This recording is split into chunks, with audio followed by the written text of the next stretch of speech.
no iba a la iglesia, que no tenía fe, y la comencé a vivir. Pero ay de mí si llegaba hecho trapo a la casa, ¿no? En casa habían reglas que había que cumplir. Ahora sí, una vez que comencé a vivir la fe, como te digo, encontré muy rápidamente el deseo de más. Era un chico de 18 años de universidad. No es común que me hubiese despertado cada mañana a las 5:30, abrir el pan de la palabra y ponerme a rezar. ¿Por qué lo hacía? Porque sentía que eso me hacía feliz. Obviamente llegué al seminario y me encontré con que la gente rezaba aquí media hora por la mañana. ¿Qué hago yo media hora, no? Bueno, llevaba 20 libros. Para quien tiene vocación, lo importante es buscar consejo y buscar guía. Y que alguien con un poco más de experiencia o con mucha más experiencia te pueda decir, camina por aquí, que si es tu vocación vas a encontrar el sendero.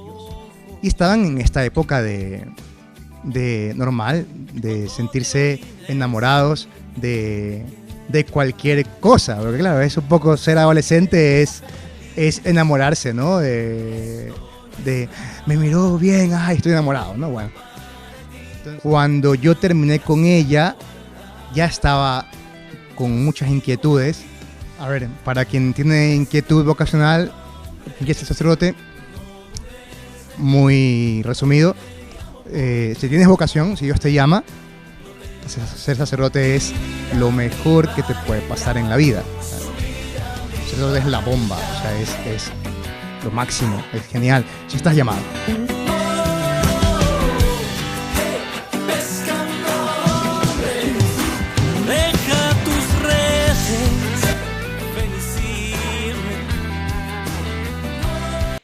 Bienvenidos a un nuevo episodio de Llamados, de esta segunda temporada. Creo que comenzamos con una oración, Oliver, ¿verdad? En nombre del Padre, del Hijo y del Espíritu Santo. Amén. Ven, Espíritu Santo, ilumínanos y santifícanos. Padre nuestro que estás en el cielo, santificado sea tu nombre. Venga a nosotros tu reino, hágase tu voluntad en la tierra como en el cielo. Soy nuestro pan de cada día, perdona nuestras ofensas, como también nosotros perdonamos a los que nos ofenden. No nos dejes caer en la tentación y líbranos del mal. Amén. Nuestra Señora de Guadalupe ruega por nosotros. Oliver, el día de hoy tenemos la dicha de tener un gran sacerdote, amigo, confesor y profesor de esta casa de formación. Bienvenido, Padre Luis. Sé que se encuentra en uno de los lugares más conflictivos de esta ciudad de Guayaquil. ¿Qué tal es vivir por allá? Bueno, hola, Kene, Oliver, también a Leonardo, que está detrás de los equipos llevando la transmisión. Bueno, soy el Padre Luis Palacios, tengo 36 años de edad, de sacerdote tengo 7, ya llegando a los 8, y de párroco ya casi 6. A fin de este mes de junio cumpliré mi 6º año como párroco de una iglesia que se llama Preciosísima Sangre de Jesucristo, que está ubicada en la cooperativa Nueva Prosperina, noroeste, entrada de la 8, más allá, que, como tú dices, siempre salen las noticias, no por cosas buenas particularmente, sino por muchos asuntos de violencia o de delincuencia. ¿Y cómo estoy? Me preguntas, ¿cómo me siento ahí? Bueno, yo puedo hablar de mi parroquia, sobre todo, y que es un lugar de gracia, un lugar de gente trabajadora, de gente que aún sigue creyendo en que las cosas van a mejorar, que tienen la esperanza de que las cosas siempre pueden resultar mejores, que pueden cambiar para bien. Y yo soy párroco ahí, son 6 años que han seguido muy rápido, que no sé en qué momento pasaron, pero si soy feliz, muchísimo, de ser párroco de mi parroquia, muchísimo, porque he aprendido a ser cura allí. Es mi primera parroquia, mi primera experiencia parroquial. Aprendí a ser sacerdote y he aprendido con gente muy buena. Así que, si quieres, luego hablamos un poco de la violencia o lo que sea, pero como primer approach de la parroquia, te puedo decir que soy un tipo muy feliz por ser párroco de la Preciosísima Sangre. Una parroquia muy hermosa donde estuvo hace semanas de fiestas patronales e incluso creo que veíamos una foto por Instagram que ya luego se pondrá ahí abajito, ¿no? El Instagram del padre para que lo sigan. Un altar nuevo. Uno de sus sueños, creo. Sí. Bueno, el Kene, que me entrevista ahora, dice que es una parroquia muy bonita. Bueno, lo dice también con un poco de interés porque él es de la parroquia. Él es seminarista de nuestra parroquia, ahora está en primero de teología, llegando ya casi a la mitad de la formación académica, ¿no? Así que bueno, pues él dice que es una bonita parroquia. No miente, es verdad, aunque seguramente hay un interés por ser también parroquiano. Y como te decía, mi parroquia se llama Preciosísima Sangre.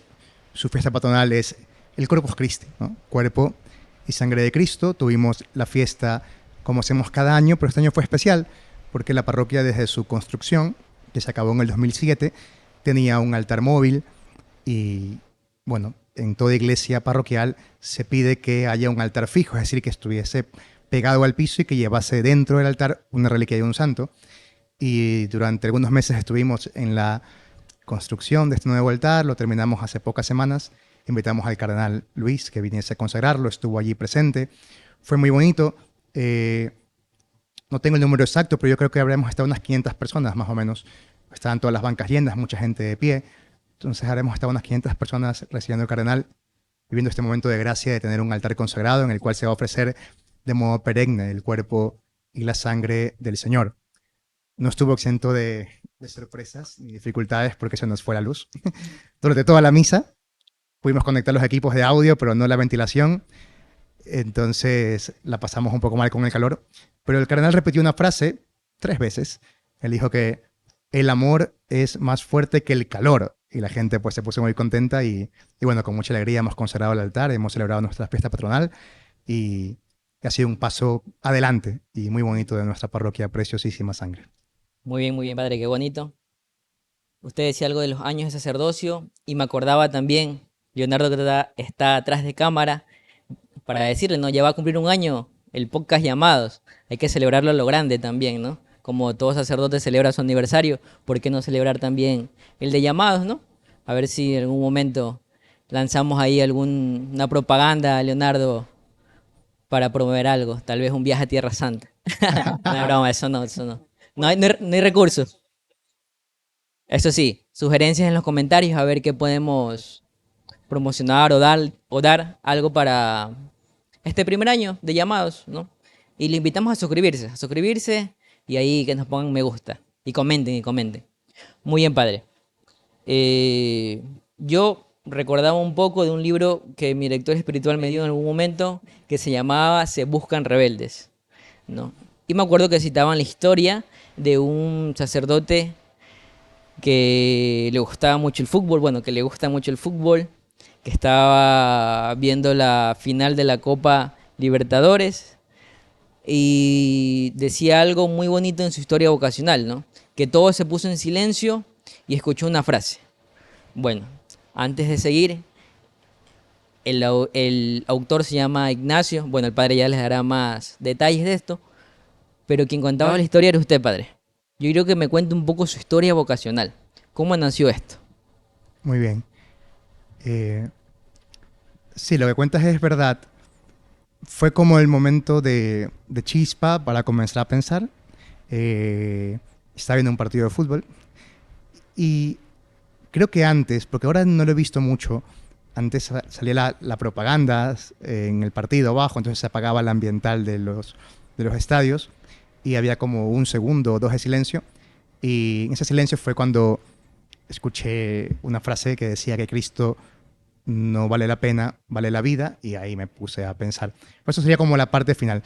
Mi vocación, a ver, creo que yo estudié desde los 5 años, desde preparatoria, lo que hoy le llaman primero de básica, en un colegio católico, el Colegio Cristóbal Colón, colegio de sacerdotes, el rector era sacerdote, los padres salesianos, éramos solo hombres, y educado pues, en la fe, desde los 5 años hasta que me gradué, hasta el sexto curso, ahora tercero bachillerato que le dicen también. Y bueno, ahí conocí la fe, recibí los sacramentos, aprendí a rezar. Cierto es que yo nunca fui muy cercano a la iglesia, porque tampoco mi familia lo era. Nosotros no íbamos nunca a misa el domingo. Fue ya en la universidad cuando conocí un grupo católico y comencé ya a participar un poco en la misa, en algún que otra convivencia. Pero en realidad fue como darle una oportunidad a mi vida de que estuviese Dios presente. Tengo que decir que mis amigos de aquel grupo tuvieron mucho que ver porque eran personas de mi edad que me mostraron una forma de vivir la fe que no conocía. O sea, yo no conocía gente que pudiese tener los mismos gustos que yo, como ir tal vez a jugar fútbol o jugar play o salir de fiesta, y que aparte, o que más que aparte, que parte de su vida era vivir la fe de un modo intenso, de un modo coherente. Entonces me llamó mucho la atención. Por eso entré al grupo con ellos y de ahí ya todo fue como, no sé, como una ola que me arrastró hacia adentro de la fe y hacia adentro de la oración y de la piedad. Yo lo que les puedo decir así como en resumen es que yo me acerco a la iglesia en octubre de 2008, y para julio 2009, o sea, 10 meses después, 9 meses después, yo ya había decidido irme al seminario. O sea, fue una cosa que arrasadora en mi vida. Dejo que Jesús entre en mi vida en octubre y para diciembre ya iba a misa todos los días, por ejemplo. Me levantaba temprano a rezar. Y lo que cambió, no sé si en mi vida, pero lo que me hizo pensar en la vocación, yo estoy seguro que fue nuestra Madre, la Virgen. Yo, siendo un muchacho de 18 años, decidí un día, voy a rezar el rosario todos los días. ¿Por qué? No lo sé, lo decidí. Me acuerdo de un día haber llegado de fiesta, llegado bien de fiesta, ya era un chico bueno, entonces me fui de fiesta, volví súper sobrio, súper bien, 2 de la mañana, 3 de la mañana, no sé, y recordé que no había rezado el rosario, y decir, no, lo voy a rezar, y ponerme de rodillas en mi cuarto, con el rosario, a rezarlo. Bueno, miren, yo les digo así, de un modo súper sincero, a las pocas semanas de rezar el rosario todos los días, 3 semanas, 4 lo mucho, fue la primera vez que sentí el llamado. ¿Cómo? No sé, era como una necesidad de ¿qué más puedo hacer? Porque eso fue lo que había en mi corazón. ¿Qué más debo hacer? ¿Qué más puedo hacer? Porque iba a misa todos los días, rezaba el rosario todos los días, me levantaba temprano todos los días, al coger el pan de la palabra, a rezar el evangelio, pero nunca me había preguntado nada, hasta rezar el rosario todos los días y la pregunta de ¿qué más? ¿Qué más me falta? ¿Qué más debo hacer?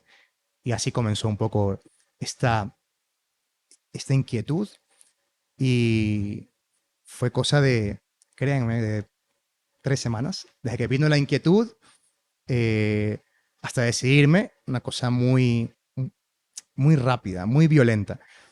Yo soy un poco así también, tengo que aceptar. O sea, me viene una idea a la cabeza y digo, aquí, así soy en la parroquia, así hago las cosas, iniciativas. Y así fue mi vocación, sentir el llamado y a las 3 semanas decir, pues me voy al seminario. Y aquí estoy, después de 17 años. Así que no me puedo quejar, ha sido la aventura de mi vida, ¿no?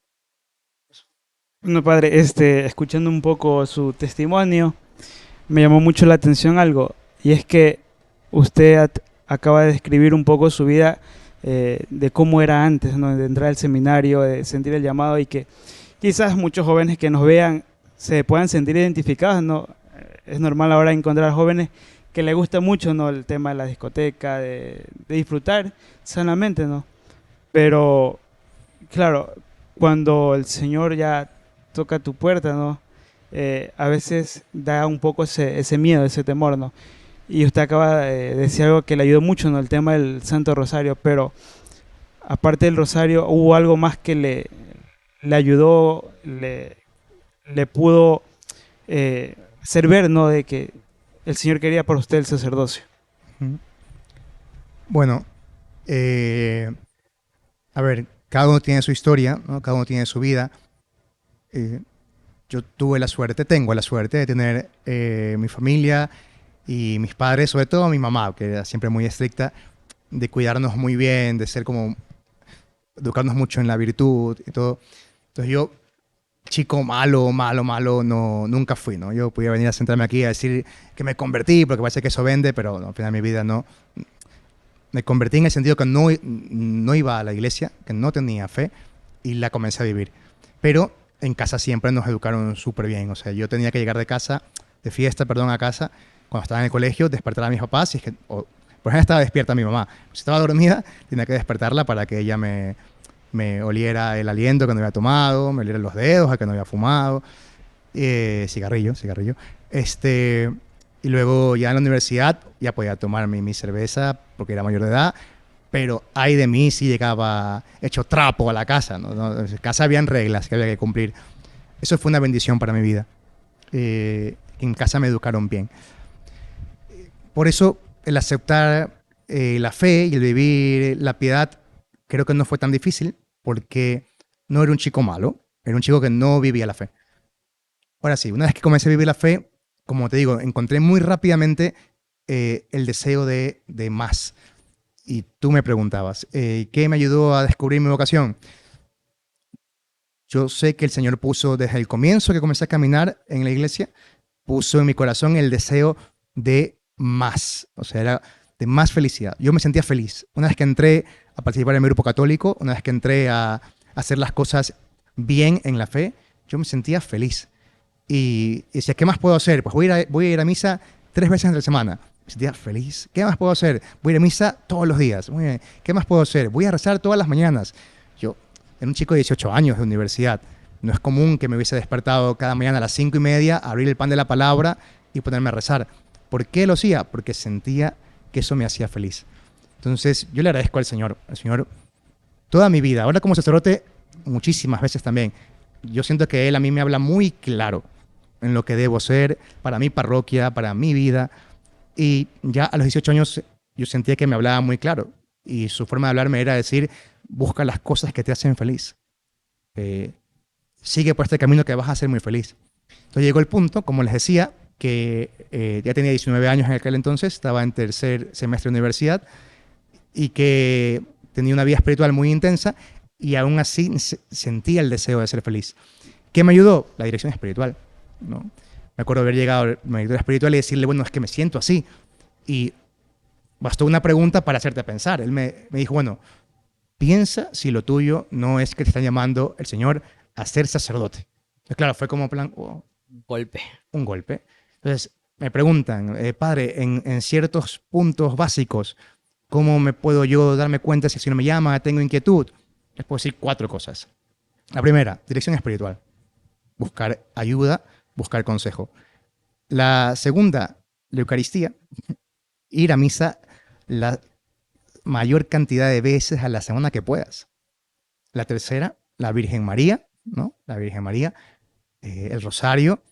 No es tan difícil como parece, ni tan largo como uno cree. Y realmente uno se consuela con el rezo del Santo Rosario.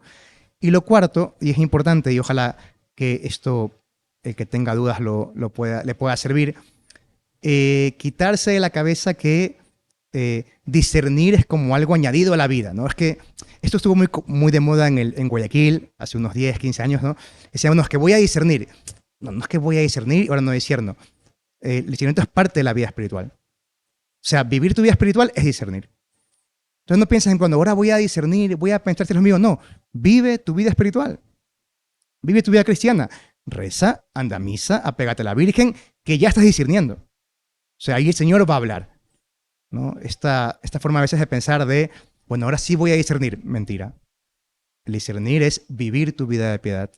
Tu oración, tu santa misa, tu rosario.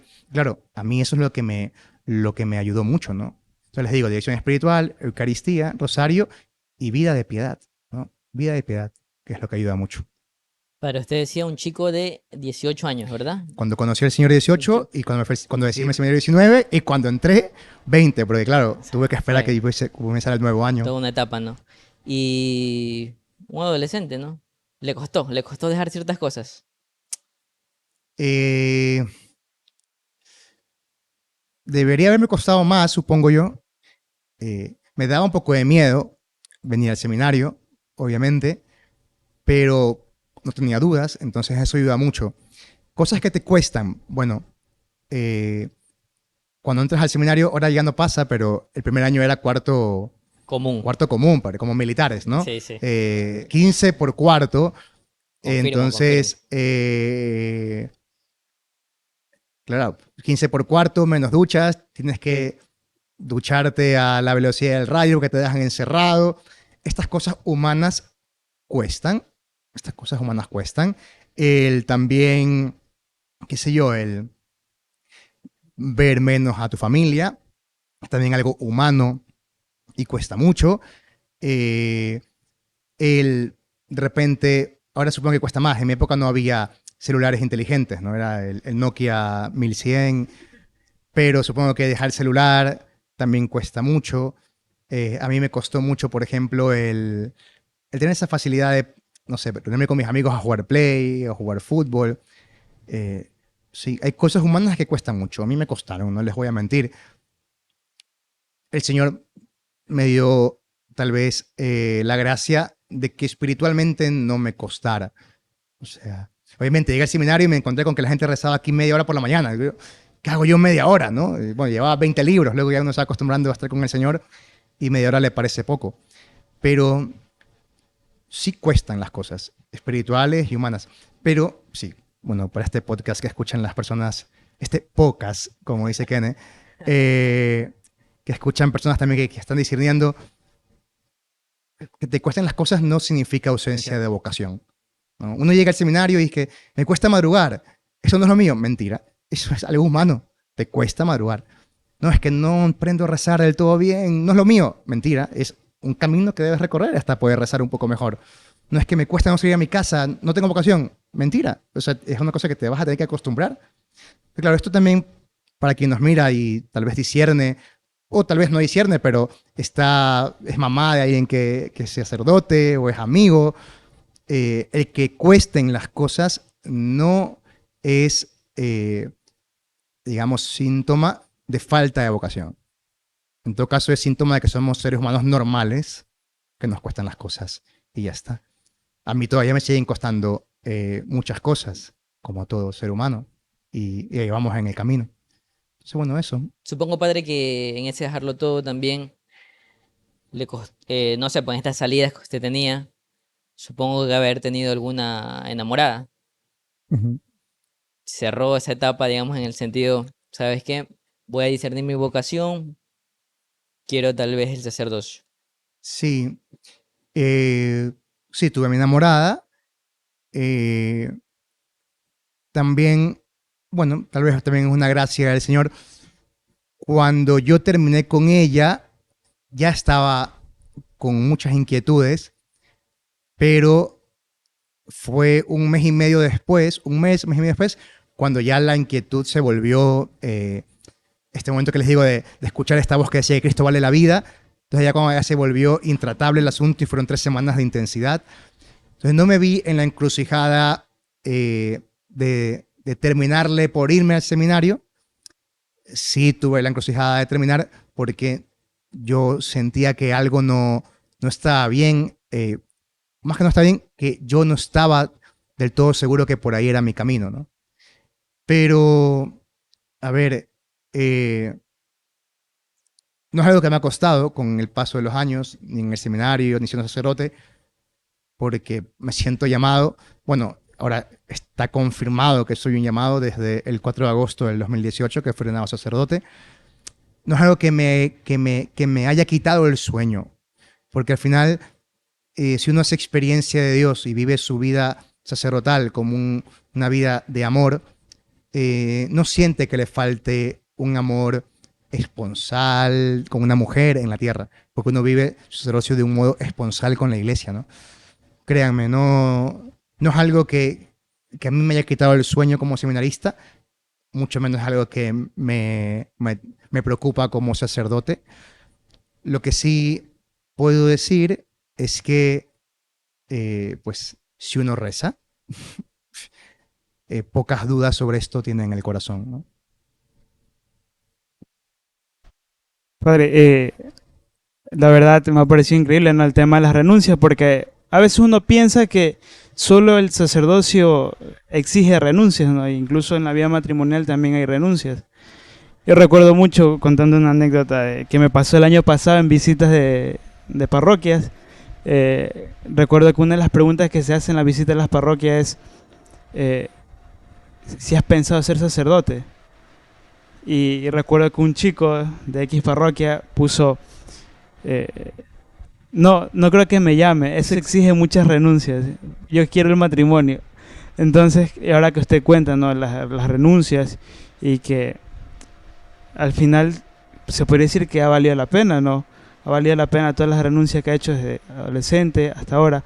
Y si ahora, actualmente, después de estos 7 años de sacerdocio, ¿cuál cree usted que ha sido la mayor recompensa que el Señor le ha dado? Una buena pregunta. La mayor recompensa. Bueno, yo creo que la mayor recompensa es la felicidad que tiene mi corazón. O sea, creo que es esa, al final. O sea, yo soy un ser humano feliz, soy un sacerdote feliz.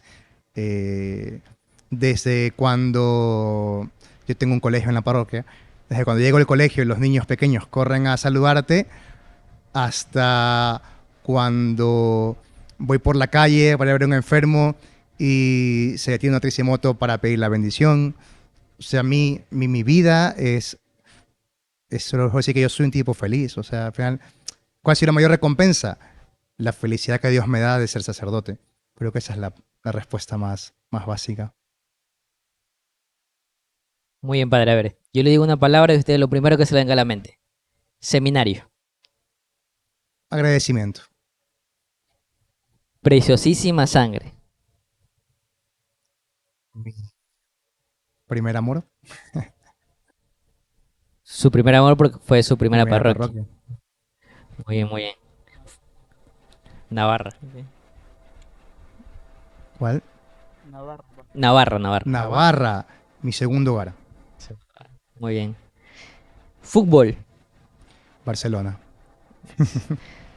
Barcelonista. Sufrimiento. Nos mantiene sufriendo todavía. Muy bien, padre. Padre, tal vez nos está viendo algún joven que sienta alguna inquietud ocasional donde diga no sé qué hacer, qué hago, dónde voy, a dónde acudo. ¿Qué le diría a ese joven que tal vez tenga una inquietud ocasional y está ahí, tal vez con su teléfono ahorita viendo este episodio? Muy bien. Que busques a tu párroco y le cuentes las cosas, lo que llevas en el corazón y todo. Y si te da un poco de vergüenza a tu párroco, ven al seminario. Aquí hay 4 curas que son formadores. Roberto, Lenín, Juan Carlos y Andrés, los 4 padres formadores del seminario. Ven al seminario, pregunta por alguno de ellos y convérsale de tu vocación. Yo creo que al final, para quien tiene vocación, lo importante es buscar consejo y buscar guía. Y que alguien con un poco más de experiencia o con mucha más experiencia te pueda decir, camina por aquí, que si es tu vocación, vas a encontrar el sendero. Padre, en estos años como párroco de Preciosísima, ¿alguna experiencia que lo haya marcado a usted tan fuerte que diga, esto me llevo en el corazón porque me ayuda en el ministerio? A ver, es que si se habla de mi parroquia, voy siempre a apostar por hablar de lo bueno y de la entrega y la bondad de las personas de mi parroquia. Puedo contar muchas cosas. Voy a contar solo una.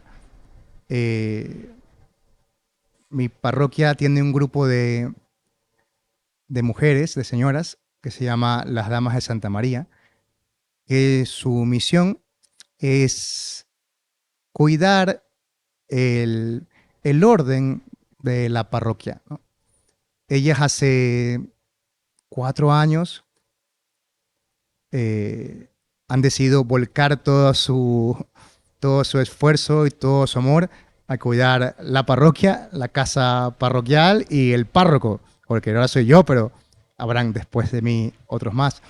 Mi mamá iba antes 2 veces por semana a ayudarme con la limpieza, con la cocina, pero en el 2022 se puso todo muy complicado, ¿no? En el sector, entonces mi mamá dejó de ir y entonces yo limpiaba. A veces un fin de semana que llegaba Oliver con otro señor que se llamaba Marcelo, decía, bueno, vamos a limpiar, chicos, a profundidad, y limpiábamos. Y un día una de estas mujeres bajó a la casa y vio mucho polvo. Entonces subió al ver con las otras señoras, dijo, oye, he visto mucho polvo en la casa del padre, hay que hacer algo. Entonces, ese hay que hacer algo fue la señora montando un operativo para decir padre. O sea, casi ni me preguntaron, fue una exigencia.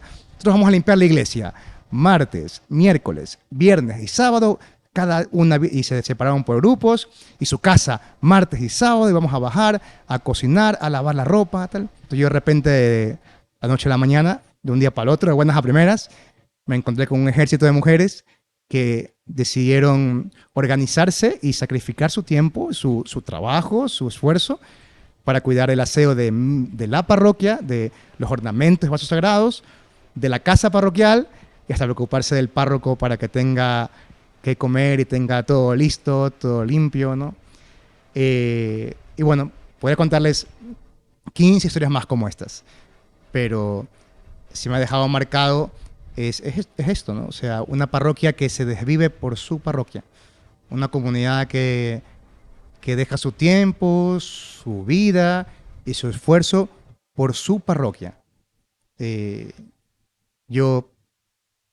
la parroquia hay poco ingreso económico. ¿Cómo la sacamos a flote? ¿Cómo hacemos tantas cosas como el altar y la capilla del Santísimo? Porque la gente pone su esfuerzo, ¿no? Hemos levantado capillas porque he conseguido el material y ellos mismos, albañiles, soldadores, electricistas de la parroquia han llegado a trabajar sábado, domingo, feriado de noche. Entonces, bueno, ¿qué es lo que me ha marcado a mí como párroco de mi parroquia?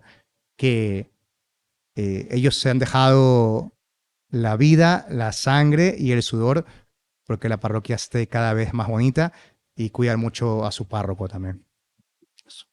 Bueno, yo la verdad también estoy muy contento porque yo, como lo acabo de mencionar hace un rato el padre, yo compartí ahí con el padre, bueno, primero fue un mes y luego un año. Y fui testigo de lo que acaba de decir el padre, ¿no? De la gente muy buena, siempre servicial, siempre disponible. Recuerdo que siempre que llegábamos nos llenaban de comida. siempre nos llenábamos la nevera de puras tarrinas, así, porque la gente era para el padre, el seminarista. Y la verdad, yo creo que también me llevó ese testimonio muy bonito en mi corazón, ¿no? Porque fue algo que también me marcó. Porque uno dice entrar a la 8, pues ¿qué puede haber en la entrada a la 8? Pero si vas y pasas en la parroquia del Padre Luis, verás a mucha gente y te encontrarás gente muy buena, muy buena. Muy bien, padre. A ver, profesor de filosofía. Me gusta. Le gusta. Creo que también te dio clase. Sí. En segundo año de filosofía y primer año de filosofía metafísica. ¿Por qué la filosofía y no la teología, padre? Muy bien. Voy a responder. Pero primero me voy a servir un café. Eso, muy bien. Que por cierto, ¿no? Creo que una de las cosas que lo caracteriza, ¿no? El café. Sí. Si alguna vez invitan al padre a algo, tienen que tenerle lista una taza de café. Así y es. Cargado. Café oscuro.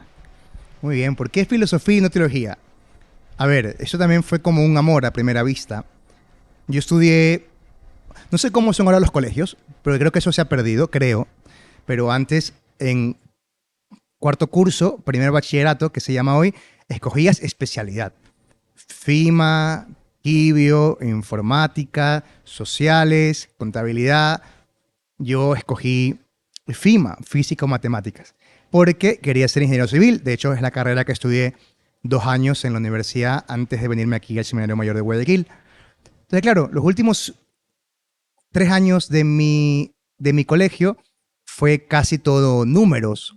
La universidad ya fue todo números. Y poca lectura, aunque siempre me gustó leer, pero ya leía poco, ¿no? Llego al seminario y en el seminario comenzamos a leer, cosa que había olvidado un poco.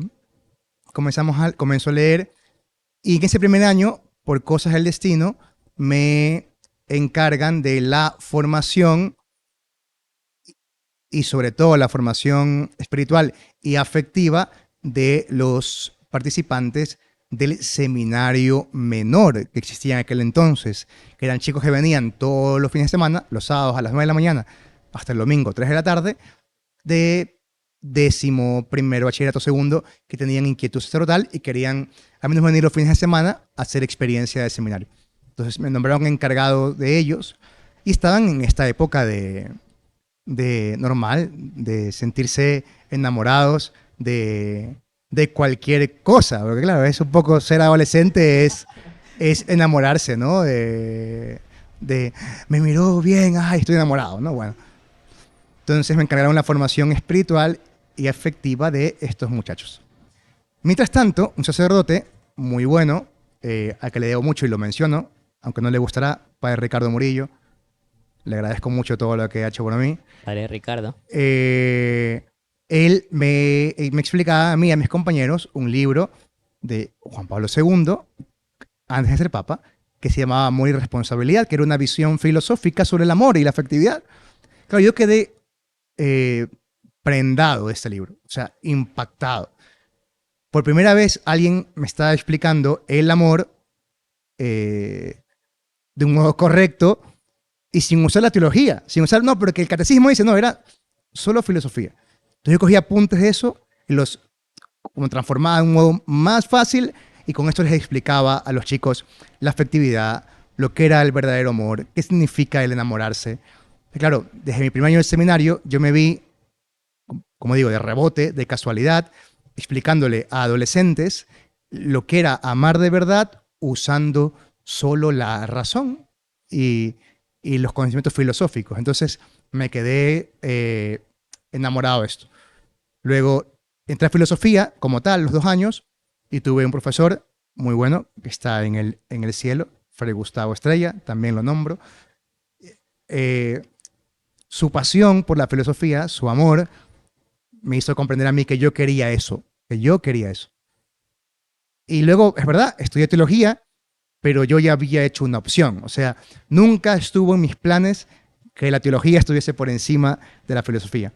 Y luego, en Guayaquil, o sea, ya me mandaron luego a Navarra a estudiar la teología, pero cuando me vivía por la mitad de Guayaquil me pidieron comenzar a hacer estudios de filosofía aparte.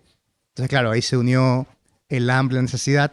Ellos estaban profesores de filosofía aquí en Guayaquil y yo amaba la filosofía, entonces me metí por ahí y nunca más salí. O sea, todavía leo, a ver, preparo clases y doy clases 5 horas cada semana, pero aparte me compro mis libros y los que son mis alumnos, ellos lo han sido también. A veces llego con videos, miren, he visto este video, es súper interesante, he comprado este libro, lean. Luego nunca me hacen caso, pero no, mentira. Pero me encanta todo lo que tiene que ver con explicar las cosas usando la razón, dar razones de por qué hay que amar de un modo correcto, dar razones de por qué ser un ser humano de verdad implica usar bien el intelecto, bien la voluntad, bueno, comportamiento ético, bueno, me gusta mucho. Entonces es un poco por eso. Se fue dando, a mí me fue gustando, pero el punto de inicio fue el tener que explicarle a adolescentes lo que era el amor usando simplemente conceptos filosóficos, conceptos antropológicos, conceptos éticos, para que comprendieran que no era una cosa que se te exigía por ser católico, sino que respondía a tu ser un hombre, un ser humano, el amar de verdad y el respetar a las chicas, en este caso, las mujeres. Muy bien, padre, muy bien. Ya dijimos una de las cosas que le apasiona al padre, ¿no? Que le gusta, el café. Otra cosa, padre, tal vez, que tenga ahí. A ver, me gusta mucho el café. Me gusta mucho el fútbol. Veo fútbol poco porque los horarios de los partidos de mi equipo de Barcelona son a la hora de misa, pero a veces bajo corriendo la última misa del domingo para ver al menos el segundo tiempo y amargarme, porque es que veo para amargarme. Pero bueno, la Champions es en un horario más benévolo para los padres, porque es de 1:30 a 3:30, entonces sueles ver alguna cosa, a menos que tenga alguna visita a la SPOL o alguna cosa en un colegio. Pero bueno, me gusta mucho el fútbol. Yo podría decir que eso, o sea, mis pasatiempos, el fútbol y leer. Me gusta mucho leer. Leo novelas e intenté, ahora les cuento aquí a los que están en la cámara, intenté formar un club de lectura aquí en el seminario. Comenzamos con corrida de caballo, pero tuvimos parada de mulo, ¿no? Comenzamos 12, leían, preparaban, comenzamos a leer cuentos, luego mientras llegara novelas, pero ya luego cuando comenzamos la cosa más difícil ya quedaron 3, 4, y entonces lo he suspendido por ahora.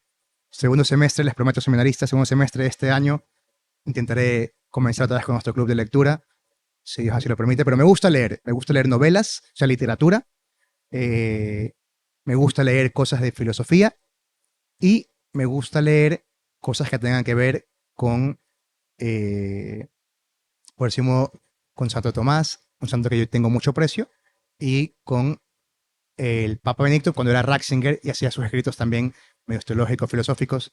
También le echo mucha cabeza cuando puedo a eso. Padre, yo creo que le faltó algo, padre. Y para quienes sigan al padre Luis en Instagram, Bueno, sabe claro. muy bien que el padre cada vez que le regalan un burrito, él los va contando y los publica.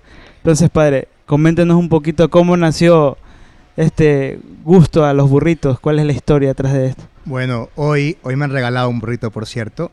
Marisela Suárez de Quito. Hoy me lo han dado. ¿Qué te lo número es ese, agradezco. padre? Es ¿Qué el número es? número 69 ya. 69 burritos. Marisela, muchas gracias. Hoy lo he recibido. Tú que estás en Quito, pues a ti te lo agradezco. ¿Por qué los burritos? A ver, eso tiene una historia que no se origina en mí y que luego yo la he tomado para mí, pero yo le tengo muchísima, pero muchísima devoción a San José María Escrivá de Balaguer. De hecho, soy un agregado a la Sociedad Sacerdotal de Santa Cruz y Opus Dei. O sea, soy diocesano, pero tengo mi vida espiritual puesta en las manos de la obra, por decirlo de algún modo. Y San José María es mi padre. Cuando yo me refiero a él, le digo mi padre o el padre, nuestro padre. Y él tenía mucho precio por los burritos. ¿Por qué? Porque él veía en los burritos la figura o sea, veía en los burritos un animal que era trabajador, que es dócil con quien le quiere, que es obediente con quien le quiere, que es leal. Entonces él veía en el burrito una figura muy buena para un corazón espiritual, para un corazón católico. Alguien que debe ser muy trabajador, que debe ser tosudo, o sea, cabezadura en el buen sentido de la palabra, de no darse por vencido. Un burrito, por ejemplo, trabaja mucho y nunca ve los frutos de lo que hace, porque suelen llevar anteojeras que no le dejan ver. Entonces, también con esa humildad de trabajar aunque no veas los frutos. Leal, dócil. Entonces, por eso colecciono burritos, porque me recuerdan lo que decía nuestro padre, San José María, pero también me recuerdan a mí que debo ser como el burrito, ¿no? Dócil, trabajador, no cansarme, o si me canso, pues no darme por vencido y seguir adelante. Y el que tenga hoy casi 70 es una casualidad. Yo me compré uno hace 5 años y lo puse ahí. Luego el padre Jorge Montalvo, bueno, aprovecho para saludar a mis mejores amigos, padre Jorge Montalvo, padre José Manuel Delgado. Sacerdocio no fuera el mismo si no estuviese con ustedes, definitivamente. Jorge me regaló uno y luego me fui a España hace 4 años, compré 2 más y los puse en mi Instagram porque justo fue cuando comencé a tener Instagram. Yo no tenía antes, era como muy reticente a las redes. Luego pensé que podía hacer mucho bien a la gente que pudiese ver las publicaciones. Entonces puse burrito 5. Entonces alguien me regaló uno. Burrito 6. Luego 7. Y de repente del 7 al 70, casi han pasado 2 años y no sé cómo, pero es como que yo abro la puerta y hay un burrito ahí, ¿no? Entonces, bueno. Y desde hace unos años en la parroquia, el Domingo de Ramos, he conseguido un burrito para poder hacer la procesión sobre un burrito, ¿no? Como Dios manda. Y muy bien. Pero eso, los tengo porque me recuerdan que debo ser como un burrito, trabajador, humilde y dócil. Y la colección es porque la gente es muy buena y me sigue regalando. He recibido burritos de gente que ni me conoce. Que llegó un padre y dice, oye, tal parroquia mía vio tu estado, te mando un burrito. Y yo, bueno, dile que muchas gracias. Y así. Después de esto va a tener bastantes burritos. Abre la puerta de su casa, Bueno, más van a llegar. Todo burrito será bienvenido. Y ningún burrito ha sido herido en la grabación de este podcast, que quede claro. Muy bien, padre, muy bien. La última pregunta y para ya ir terminando, padre. Yo hace años que lo conozco, me acuerdo que estaba en propedéutico, veía a un sacerdote con su sotana negra y su maletín. Y uno decía, así, con sotana y con su maletín. Padre, ¿por qué sotana? Aquí en un Guayaquil que hace un calor tremendo. Yo también me lo pregunto. A ver, lo dije un poco de pasada cuando hablé de la vocación. Les cuento así de un modo súper breve para que se entienda. Yo, no es que el Señor se me aparece y me habla, no es así. Pero le agradezco al Señor que me ha dado la gracia de tal vez escuchar su voz claramente muchas veces sobre cosas que debo hacer. Yo le llamo que el Señor como que me traspasa el cerebro con flechazos. Y le digo, un flechazo. Y las cosas de la parroquia, bueno, que tú como parroquiano las has vivido, han comenzado así. Kene, antes de ser seminarista, fue sacristán de la parroquia.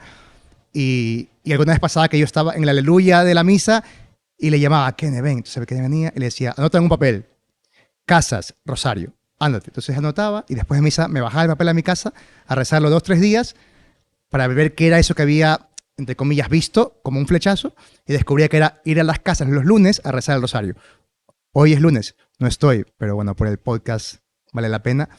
Y ese apostolado ha nacido muchísimas cosas de la parroquia.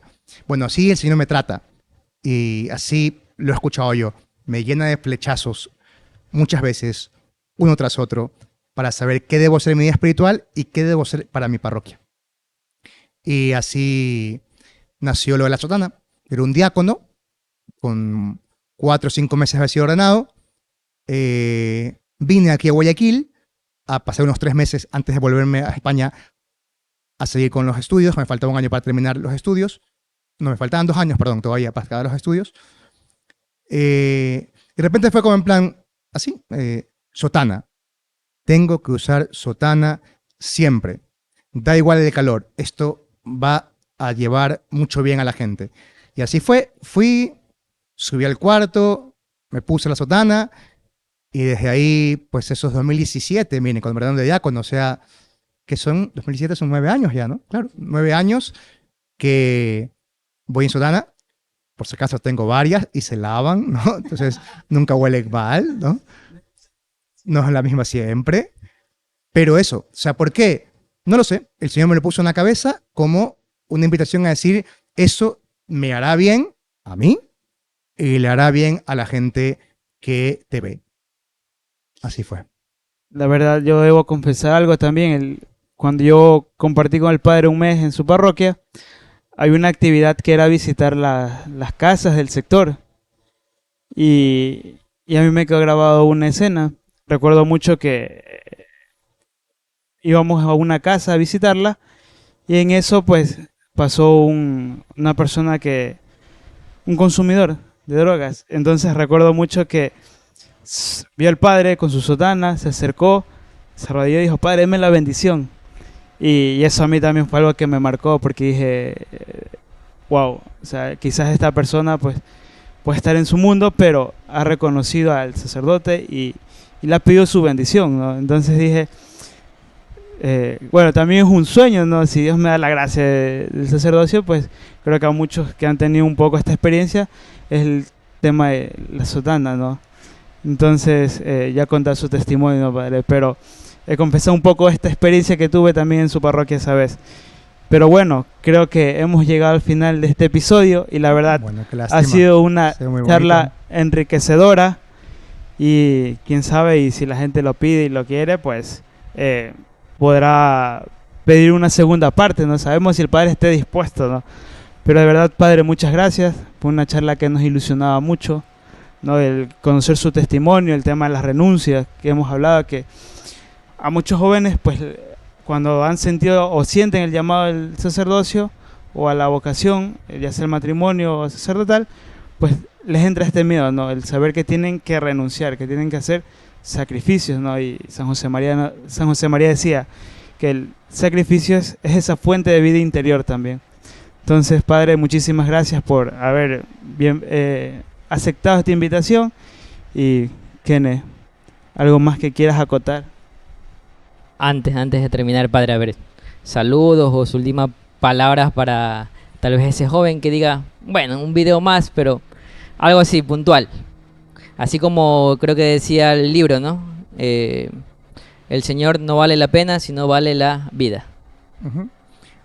Bueno, a ver, para quien tiene inquietud vocacional, quien quiere ser sacerdote, muy resumido, si tienes vocación, si Dios te llama, ser sacerdote es lo mejor que te puede pasar en la vida. Ser sacerdote es la bomba, o sea, es lo máximo, es genial. Si estás llamado, obviamente, si estás llamado al matrimonio, será el matrimonio. Pero llamado al sacerdote, pues, acepta el llamado, ven al seminario, porque no te imaginas lo feliz que vas a ser siguiendo al Señor.